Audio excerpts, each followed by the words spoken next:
मुख्यमंत्र्यांना महापूजेचा मान पाहिजे।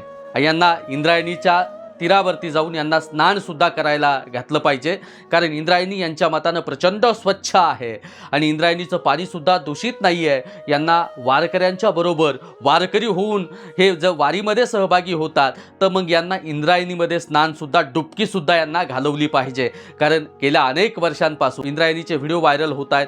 प्रचंड फेस त्या इंद्रायणीमध्ये आहे। आळंदी पुणे या ठिकाणचं गटाराचं पाणी इंद्रायणीमध्ये जातं आहे आणि इंद्रायणीतली मासे सुद्धा जिवंत नाही आहेत आणि लाखोच्या संख्येने वारकरी वारीमध्ये सहभागी होतात आणि त्यांच्या आरोग्याशी खेळताना इथलं प्रशासन पाहायला मिळतं।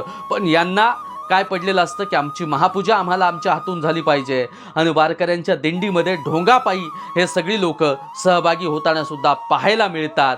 मग दिंडीमध्ये वारीमध्ये सहभागी व्हायचं, पण वारकऱ्याच्या आरोग्याच्या खेळताना सुद्धा ही लोक पाहायला मिळत आहेत। मग वारकऱ्याच्या आरोग्याला काही झालं तर याला जबाबदार कोण, हा प्रश्न मी एक वारकरी म्हणून या ठिकाणी विचारतो आहे।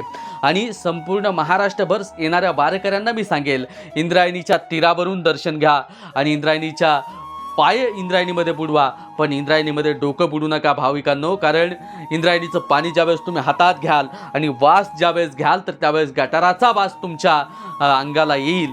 त्यामुळे सर्व वारकऱ्यांना कळकळीची विनंती, आपण आपल्या आरोग्याची काळजी घेतली पाहिजे आणि पहिल्यांदा मुख्यमंत्र्यांनी ज्यावेळेस स्नान केलं इंद्रायणीचं, त्यानंतर आपण सुद्धा स्नान करूया। हा व्हिडिओ संपूर्ण महाराष्ट्रभर पोहोचूया। आपला मित्र उदय भिसे पाटील। जय जिजाऊ, जय शिवराय, धन्यवाद।